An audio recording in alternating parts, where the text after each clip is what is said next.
Halo teman-teman semua, kembali lagi bersama saya Farida. Di video kali ini saya akan menjelaskan step by step simulasi Kisco IT Essential kepada kalian semua. Oke, langsung saja ke menu awal komputer ya guys.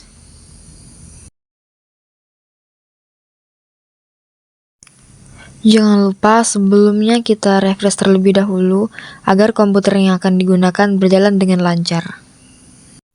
Setelah itu, langsung saja kita buka file atau laman untuk melakukan simulasi Kisco IT Essential kali ini. Jika file sudah berhasil diakses, maka langsung saja simulasi yang pertama. Baiklah, di sini kita menggunakan tes ya guys, agar simulasi kali ini berjalan dengan efektif. Oke teman-teman, langsung saja kita mulai simulasi. Yang pertama, power supply. Pasang power supply, ratakan posisinya, kemudian usahakan pas, lalu kencangkan power supply yang telah dipasang menggunakan baut. Setelah selesai pemasangan power supply, yang kedua motherboard. Di sini langsung saja kita pasang RAM yang pertama, kemudian sesuaikan posisinya hingga pas. Setelah pas, kemudian kunci baut kiri kanan agar RAM pertama dapat terpasang dengan baik. Setelah itu lanjut pemasangan RAM yang kedua. Dengan cara yang sama, sesuaikan posisinya agar pas, agar RAM kedua ini dapat terpasang dengan baik. Setelah sesuai, kemudian kunci lagi baut kiri dan kanannya. Setelah itu lanjut pada pemasangan prosesor.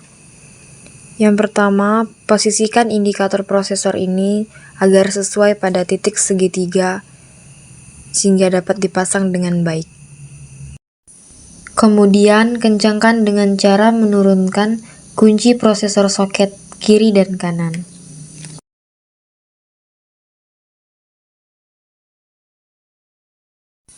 Kemudian beri sedikit cairan thermal compound pada atas prosesor lalu ratakan. Selanjutnya, letakkan heatsink di atas prosesor soket secara perlahan dan hati-hati lalu kencangkan bautnya. Kemudian, pasang kabel yang ada pada heatsink ini dengan menyesuaikan posisinya agar dapat terpasang dengan baik. Sebelum lanjut pada tahap berikutnya, install terlebih dahulu. Kemudian pada tahap selanjutnya yaitu secara perlahan-lahan pindahkan motherboard ke casing dan sejajarkan pada tempatnya sehingga dapat dipasang dengan baik. Pada tahap ini, seperti tahap sebelumnya, dengan cara menyesuaikan posisinya agar sesuai dan dapat dipasang dengan baik.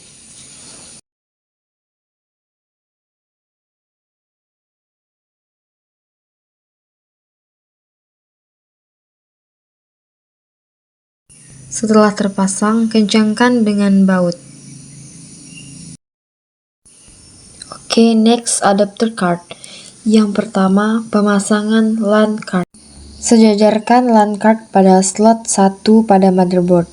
Kemudian kencangkan dengan baut. Lanjut pada pemasangan wireless. Sejajarkan wireless, kemudian kencangkan dengan baut. Lanjut pada pemasangan VGA card. Sejajarkan VGA dan tekan secara perlahan, kencangkan dengan baut. Baik, lanjut pada tahap selanjutnya yaitu internal drivers. Siapkan hard disk, kemudian posisikan hard disk sejajar pada slot drive 3,5. Posisikan hard disk ini secara benar agar dapat terpasang dengan baik. Masukkan hard disk, kemudian kencangkan dengan baut.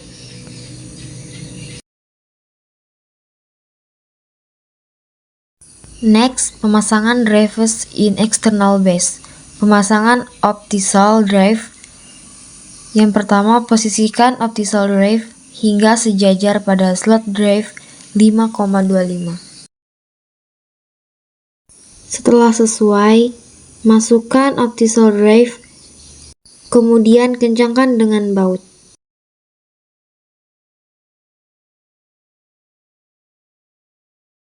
Next, pemasangan floppy drive. Posisikan floppy drive sejajar pada slot drive 3,5. Sesuaikan posisi floppy drive agar dapat dipasang dengan baik.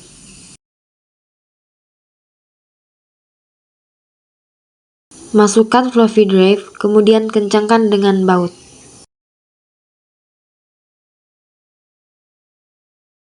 Oke, next, selanjutnya tahap pemasangan internal kabel.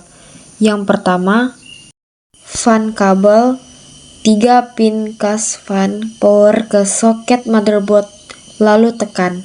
Pastikan posisinya sudah benar sehingga dapat dipasang dengan baik. Oke, next, di sini yang kedua saya memasang kabel ATX 4 pin konektor. Seperti proses sebelumnya, sesuaikan posisi kabelnya sehingga dapat terpasang dengan benar. Selanjutnya, kabel SATA power connector. Setelah diketahui letaknya, SATA power connector berhasil dipasang dengan baik secara otomatis. Baik, selanjutnya pemasangan kabel konektor 20/24 pin ATX motherboard. Selanjutnya pemasangan kabel floppy drive konektor atau brain konektor. Cari terlebih dahulu di mana posisinya, kemudian seperti pada tahap sebelumnya, sesuaikan posisinya sehingga dapat dipasang dengan baik.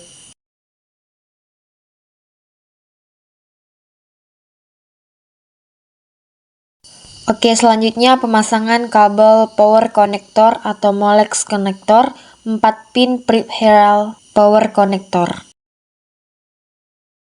Oke, di sini kabel power connector terpasang secara otomatis. Kemudian di sini pasang kabel patah dan sesuaikan posisinya agar dapat dipasang dengan baik.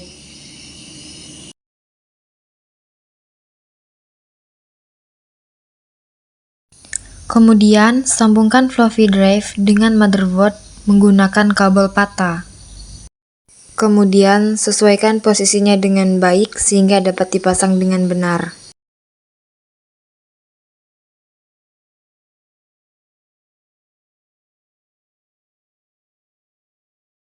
Selanjutnya pemasangan kabel floppy.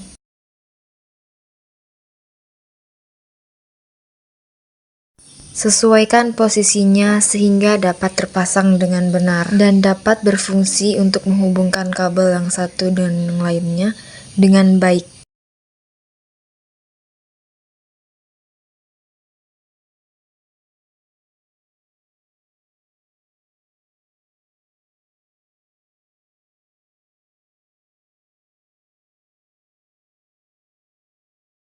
Kemudian, sambungkan kabel floppy.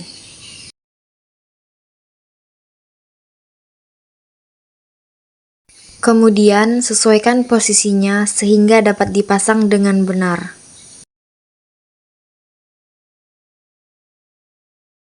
Selanjutnya, pemasangan kabel SATA.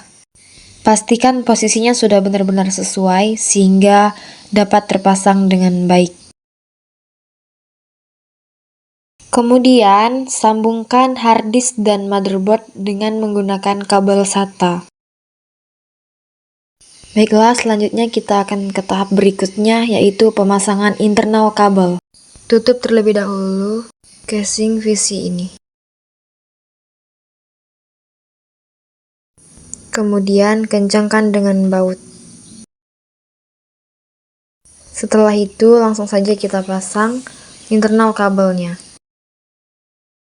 Yang pertama yaitu kabel monitor. Sejajarkan kabel monitor, pastikan posisinya sudah sesuai sehingga dapat terpasang dengan baik. Kemudian putar atau kunci bautnya. Selanjutnya pemasangan kabel keyboard.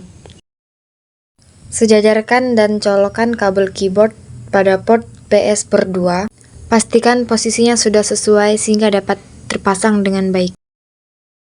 Selanjutnya, kabel mouse. Sesuaikan dan pastikan posisinya sudah sesuai sehingga dapat terpasang dengan baik.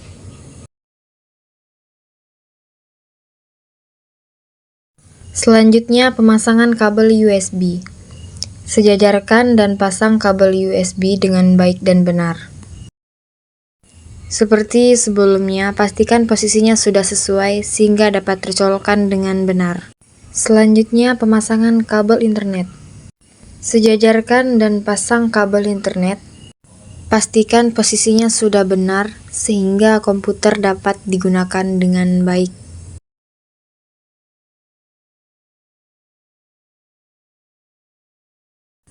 Baik, selanjutnya yaitu pemasangan kabel wireless atau kabel antena wireless.